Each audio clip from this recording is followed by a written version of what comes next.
Magandang tanghali po. Ito na po, oh. Na, ito po yung ulo niya. Malaki po, oh. Ito, oh.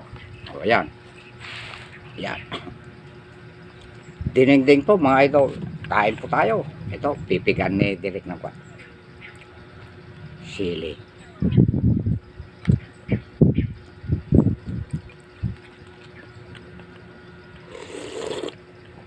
Wow. Kain po tayo, mga idol.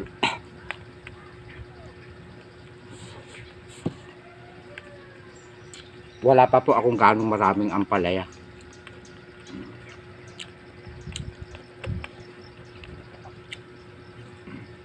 Ito po yung hito. Ang laki po.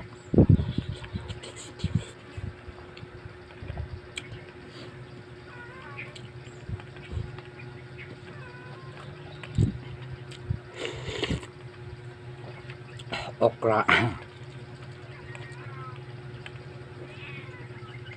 Kwan po ito, idol. Mga idol ko, dinengdeng.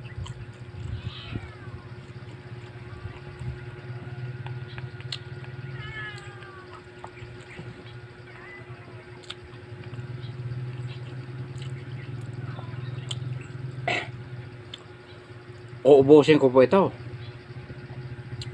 Hito na ito dahil napasama po sa dinengdeng. Favorite ko po ang dinengdeng. Kapag ka dinengdeng po, gulay po ang inuulam ni Direk. Gabundok na kanin. Sasandok pa ako.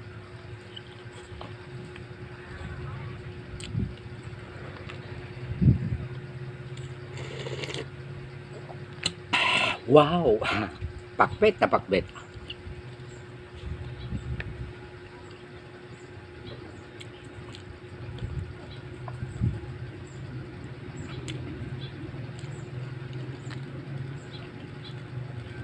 Oh, linamnam ng hito. Alam niyo mga idol, mahina akong kumain pagka mga karne.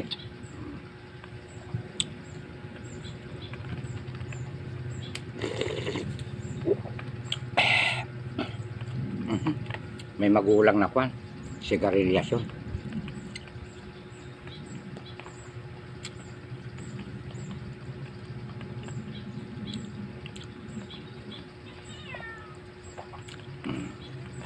Sitaw. Diba?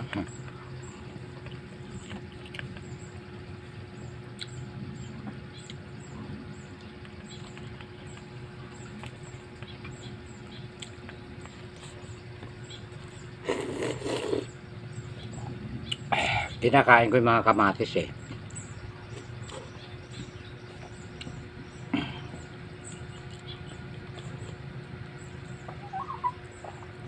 Alam niyo mga idol, kapag bumibili po ako ng gulay na wala pa po akong tanim, hinugasan ko po ng 3 beses.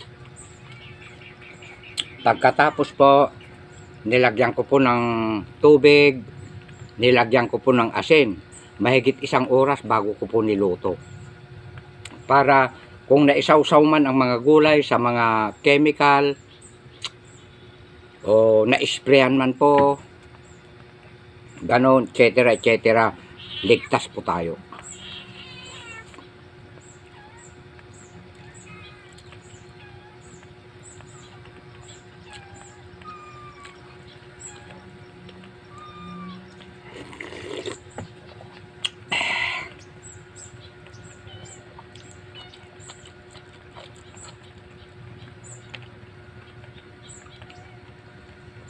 Doon ka na kumain na kayo naman, memeng eh.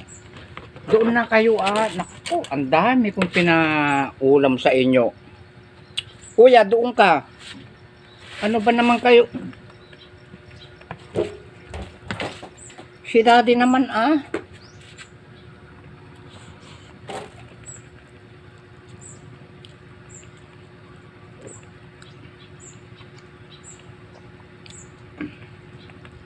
Alam niyo mga idol, kahit hindi po ako nakaharap sa camera, kaya kong ubusin talaga ang buong malaking hito.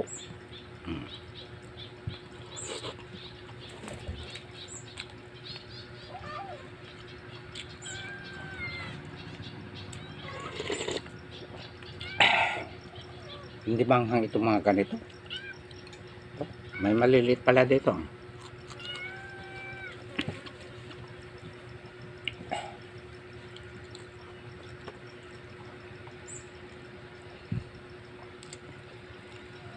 Siya nga po pala mga idol, yung pong mga natatakot na magbigay po ng tulong po kay Direk sa akin po, natatakot na ang gagamitin po yung GCash po ng aking staff. Ganito po ang gagawin natin mga idol. Nauunawaan ko po kayo dahil sobrang mahal nyo ako, concern kayo po sa akin. Ako naman po, concerned din ako sa aking staff. Para mawala po yung duda po, sa akin po kayo mag-PPM po. Ayan.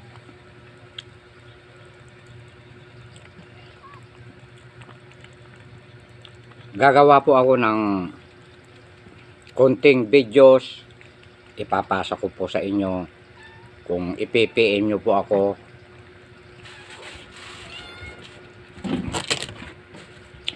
Kasi nahihiya na rin ang aking staff eh. Nagkakaroon na rin siya ng base. Pero tapat po sa akin yun. So, ang gagawin natin, ganun na lang po. I-PPM nyo po ako kung magkano po yung inyong ibibigay. Tapos, hindi ko na po i-announce.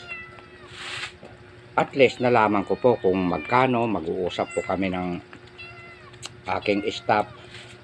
At hindi na po mawawala yung inyong pagdududa po. Ayan. Naiintindihan ko po kayo mga idol ko dahil concern kayo sa akin. Parang nahihiya po yung staff ko. Pero ako naman po, concern din po ako sa aking staff. Ayan. Para maging malinis, malinaw po ang lahat, sa akin po kayo mag-PM po. Ayan.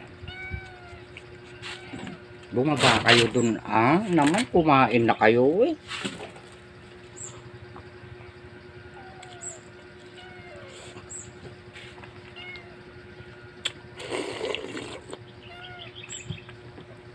Napakasarap.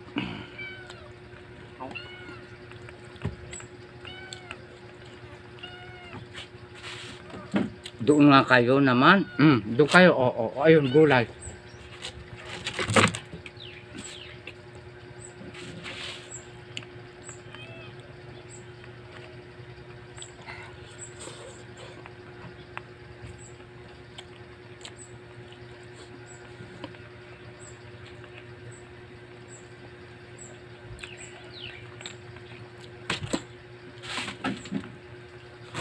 Doon ka. Kuya. Naku, napakarami yung istorbo naman kayo. Dito ulit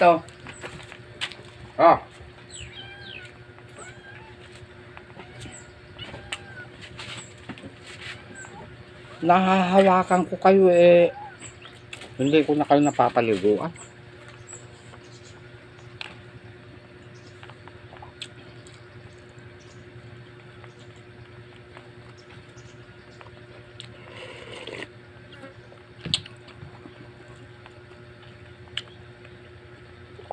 Siya nga po pala, doktora, na gumawa po ng aking salamin.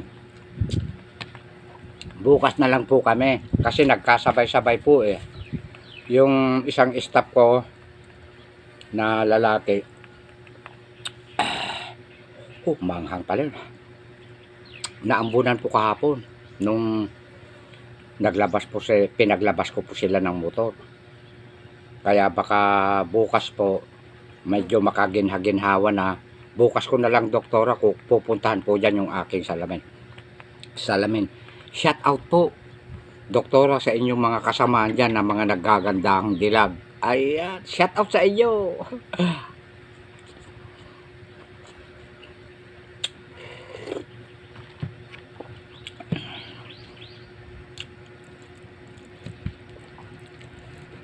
Ang laki ulo.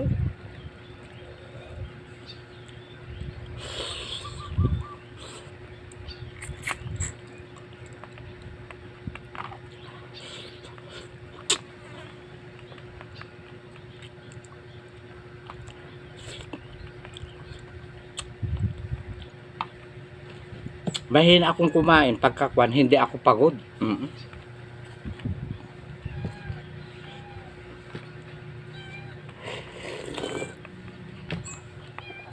Kailangan hindi na ako masyadong nagpapagod. Oh.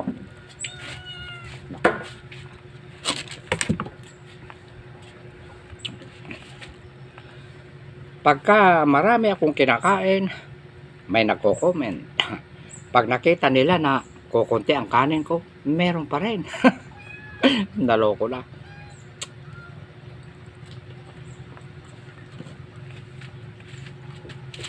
Halimbawa po, kapag po nakita nyo na kukunti po ang aking kinain, hindi ko kusunada ang ulam po. Pero nagpapasalamat din ako sa iyo, idol, na anak ni Grace ba yun? Anak ni Grace.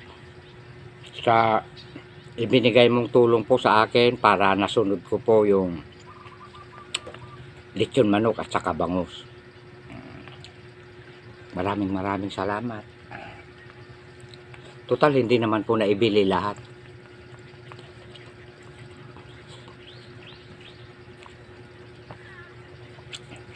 At saka hindi na sayang po yung tira ko. Binigay ko po sa aking staff. Favorite nila. Shout out din sa mga sundalo na kabidyo call ko kagabi dyan sa Cabanatuan East papunta sa Patalac. Ayan. Shout out sa inyo dyan, mga airborne. Airborne ba yun yung nagpaparachute? Iba naman yung Air Force, ano? Ay, diyan ka na naman, kuya. Pasensya po. Bibigyan ko nga sila. Oh. Napakarami kong yung tira ko na bangus kahapon. Pagdating ko, pinakain ko sa kanila.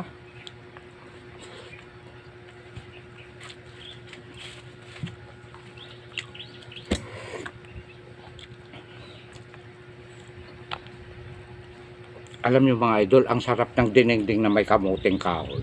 Ay, sorry, kamuting baging. Manamis-namis po yung sabaw. Delicious.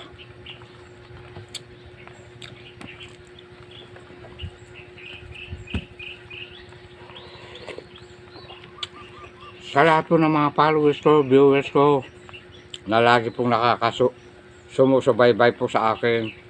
Thank you very much, mga idol ko kayo. All country. Pag sinabi ni Direk na all country, uulitin ko na naman, kasama na po dyan yung mga OFW. Mag-ingat po tayo dyan, mga kababayan ko.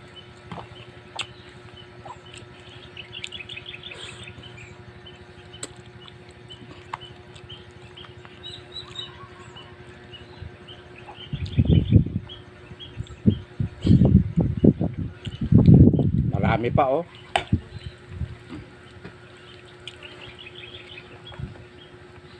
Hapunan ko po ito. Kahit kinakamay ko, ako lang naman ang kakain, wala po akong kasama. Ayan. May nagko-comment kasi, ba't daw hindi ko gagamitan ng kwat. Itong tira ko, ibabalik ko lang sa kawali, iuulang ko mamaya. Oh. Tapos yung isa, hati-hati ng mga pusa ko, nabawasan ko na sa pusa ko. Excuse me po. Nadighay ako.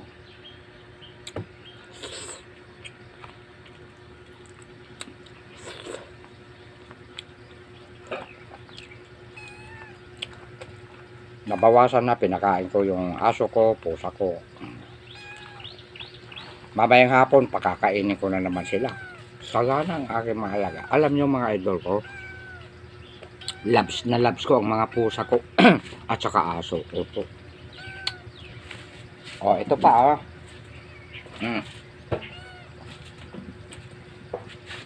Kaya mahalin po natin ang mga hayop, mga halaga natin, mga idol.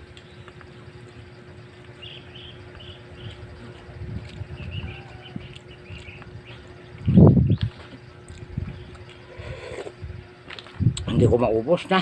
Marami akong nahigop na sabaw.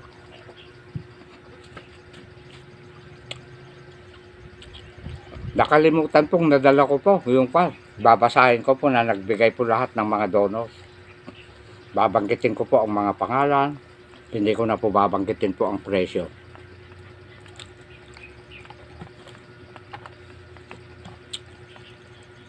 May nagko-comment. Parang milyonaryo na raw ako. Baka ma-hold up ako. Wala pa po. Wala pa po akong sahod.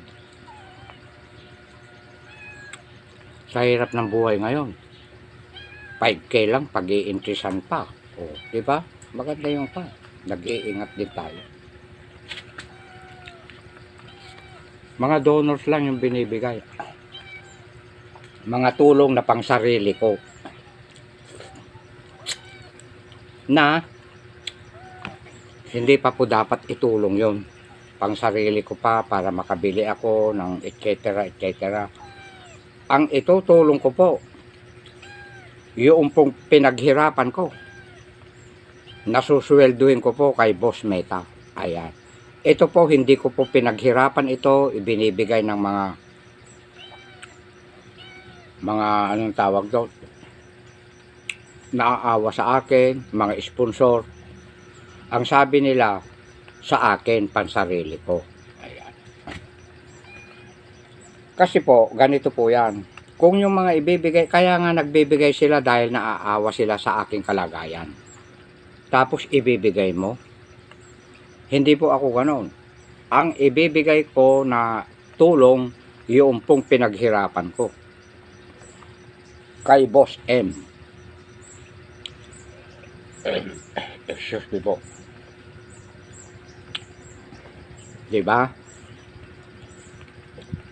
Kaya maraming salamat sa inyo mga idol na mga sponsor po na naaawa sa akin, na nagbibigay kayo ng tulong para po may magamit ako. Ayan, may motor na ako. Kaya lang hulugan. Tapos nakakita na po ako ng bahay, maganda. May gate, 2 kwarto, may dirty kitchen, may kesame, maganda, maaliwalas. Ayan. Magdadaon ako ng 3 months. Hindi ko sasabihin kung magkano ang upa ko. At hanggang dito na lang, maraming salamat sa inyong mga idol ko na nagmamahal sa akin. Ayan. Ang itutulong ko po, uulitin ko po, yung pong aking pinaghirapan kay Boss M. Apurahin mo ako, Boss M, dahil maraming naaawa sa akin na dapat daw susweldo na ako, bakit hindi pa? Pero ang susweldo ko, i-announce ko mga idol, yung stream ad. Ay, sorry po, ad on reels, yun po ang masusweldo ko po, nitong katapusan. Konti lang po yun, kwan lang. Ang malaki po yung ini-interview pa. Interview. Yung mga long videos, stream ad. Ayan, matagal-tagal daw yun eh. Na i-interviewin ni Boss M. Kasi dito, walang palakasan. Titignan nila kung talagang sa yung account, etc. Ganyan. Ayan. At maraming salamat po sa inyong lahat, mga idol ko. May nanghihingi na ng tulong sa akin. Pasensya muna idol, 2 yung nanghihingi ng tulong sa akin. Hintayin mo, malapit na. Yung masusweldo ko sa katapusan, titignan natin kung makakaya na ang magtutulong sa mga liblib na lugar. Ayan. At yun talaga ang pangarap ni Direk. Pinaghirapan ko na yun kay Boss M. Pwede na yun akong gumastos doon na pantulong sa inyo ng mga naghihintay po sa akin. Ayan. Ang aabangan nyo, yung malaki, yung stream ad, pag na-review ni Boss M, bongga ang ibibigay ko sa inyo. Ayan. Pero itong binibigay nila sa akin na mga sponsor, para sa akin lang daw dahil naaawa sila sa akin. Ayan. At hanggang dito na lang, maraming salamat sa inyong lahat, mga idol ko. I love you all. Ano sa tingin nyo? Naligo ako o hindi? Ala, hindi nila mauulaan. Sabihin ko na, hindi pa ako naliligo. Pero parang ang bango ko. Na parang 2 beses na akong naligo, ano? Ikat mo na, direct. Ang saya-saya. I love you all.